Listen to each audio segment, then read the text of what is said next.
Bonjour, dans cette capsule vidéo, je vais corriger la partie de la course organisée par Elodie de la tâche finale sur le mouvement. Donc ici c'est le niveau normal, le niveau 1, donc niveau attendu en classe de 6e. À la première question, on te demande de donner le nom du gagnant ou de la gagnante de la course. Alors bien sûr, le gagnant ou la gagnante de la course est la personne qui arrive en première position au niveau du classement, donc c'est bien Sana qui a gagné la course. À la question 2, on te dit que Walid est arrivé après Jérémy et on te demande combien de temps a-t-il mis de plus que Jérémy pour finir la course. Donc, Walid, lui, a mis exactement 2 heures pile pour finir la course. Donc ici, 0 secondes, bien sûr. Quant à Jérémy, lui, a mis 1 heure 30 minutes et 0 secondes pour finir la course. Alors, ici, on va donc faire... Alors, soit tu fais directement le calcul de tête et tu t'aperçois que c'est 30 minutes. Voilà. Soit, sinon, tu peux complètement poser le calcul comme tu as dû voir en mathématiques. Donc, 2 heures 30 minutes, 2 heures et 2 heures pile, 2 heures et 0 minutes. On ne prend pas en considération les secondes, parce qu'ici, c'est le même nombre de secondes.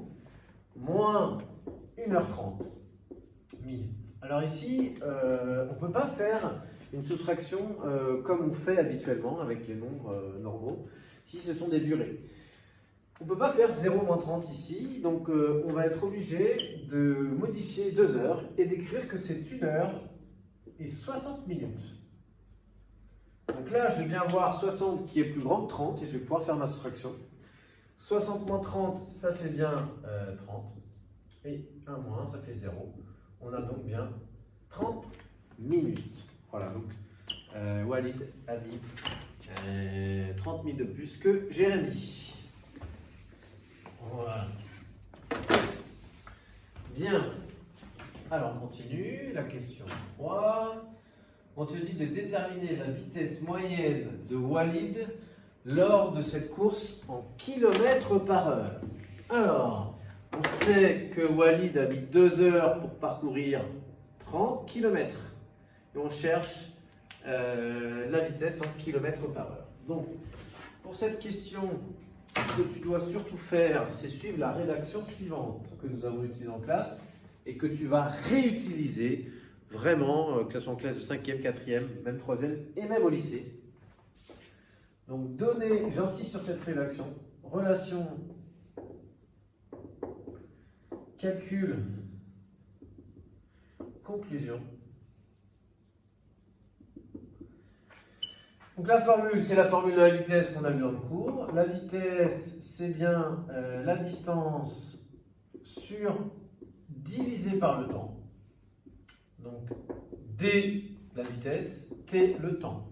Pour pouvoir déterminer la vitesse en kilomètres par heure, on va donc devoir, et c'est ça qui est important, faire attention aux unités, mettre la distance en kilomètres et le temps en heures. Alors la distance, tu peux aller la chercher dans l'énoncé. On nous dit que le parcours est bien de 30 km, que le temps mis par Walid est de 2 heures. Donc ici, on voit qu'on a directement notre temps en heures, donc ce qui est plutôt pratique. Et donc du coup, maintenant pour le calcul, on n'a plus qu'à appliquer la formule. La vitesse, c'est donc la distance. La distance, c'est bien 30 km. Divisé par le temps, 2 heures. On obtient 15. À cet endroit, il faut toujours rajouter l'unité. Alors, quelle unité? On a mis la distance en kilomètres, le temps en heures. On obtient des kilomètres par heure. J'insiste, pas des kilomètres heure, des kilomètres par heure. C'est bien divisé. Voilà. Donc en conclusion, vous notez, je dis à l'oral, la vitesse moyenne de Walid lors de ces 30 km est de 15 km par heure. Bien, je vous propose de passer à la question 4. La question 4, on vous demande de déterminer la vitesse moyenne de Walid lors de cette course, mais cette fois-ci en mètres par seconde. Donc qu'est-ce que ça va changer? Alors premièrement, on a la question 4. Voilà. Qu'est-ce que ça va changer? Ben, c'est ça que ça va changer. C'est que les unités ici vont changer. D'accord? On veut une vitesse en mètres par seconde. Donc il nous faut absolument une distance en mètres, un temps en secondes. Voilà. Donc 30 km, combien de mètres ça fait? On sait qu'un kilomètre, c'est 1000 mètres. Ça, il faut que tu le saches. Voilà. 1 km, c'est égal à 1000 mètres. Donc à partir de là, tu sais que 30 km, ça correspond à 30 000 mètres. Donc on a bien notre distance en mètres. Il ne nous manque plus que le temps en secondes. Alors 2 heures. 2 heures, tu sais qu'une heure, c'est 60 minutes. Donc 2 heures, c'est 2 fois 60 minutes, c'est-à-dire 120 minutes. Tu sais que dans une minute, tu as 60 secondes. Donc 120 minutes fois 60 secondes, et oui. Le terme minute est remplacé par le terme 60 secondes. Et donc on n'a plus qu'à faire la multiplication. Et on trouve à la calculatrice 7200 secondes. Voilà. On a notre distance en mètres, notre temps écoulé en secondes. On n'a plus qu'à faire le calcul de la distance sur le temps, c'est-à-dire 30 000 divisé par 7200. Donc on y va, on prend sa calculatrice.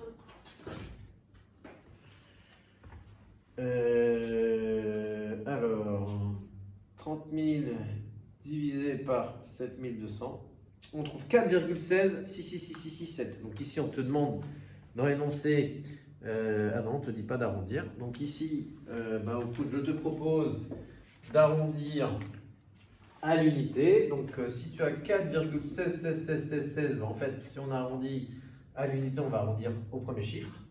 Et donc, comme c'est un 1, on va arrondir au chiffre inférieur, donc 4. Si ça avait été un 5, on aurait arrondi au nombre supérieur. Ici, c'est un 1. Donc, 1, 2, 3, 0, 1, 2, 3, 4, tu arrondis au nombre inférieur. 5, 6, 7, 8, 9, tu arrondis au nombre supérieur. Ce qui nous fait 4. Ici, attention, il faut mettre un environ parce que ce n'est pas de valeur exacte. De 2, il faut rajouter l'unité ici. On a dit que la vitesse était en mètres par seconde. Voilà. Donc, la vitesse moyenne de Walid lors de cette course est de 4 mètres par seconde environ. Voilà, je te propose de passer à la suite et de corriger la question 5. Ça marche? Donc je vais effacer le tableau pendant ce temps.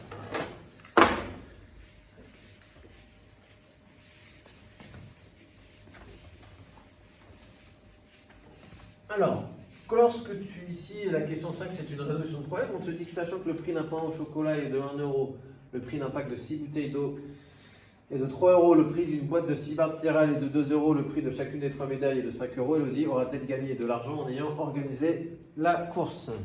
Bien. Alors, moi, ce que je te propose ici, c'est complètement de rédiger sous forme de tableau. Tu vas voir, c'est très pratique. Voilà, donc, ici, tu as dans la question 5 les pains au chocolat. Donc, on va d'abord s'occuper des dépenses. Voilà, les dépenses. Il y a les pains au chocolat, il y a le pack de 6 bouteilles d'eau.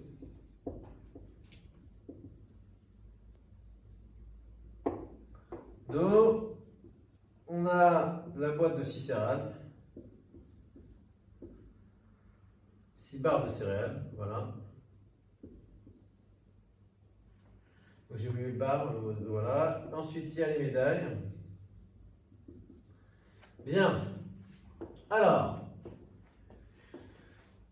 ici, on va s'intéresser au prix à l'unité, en euros. La quantité.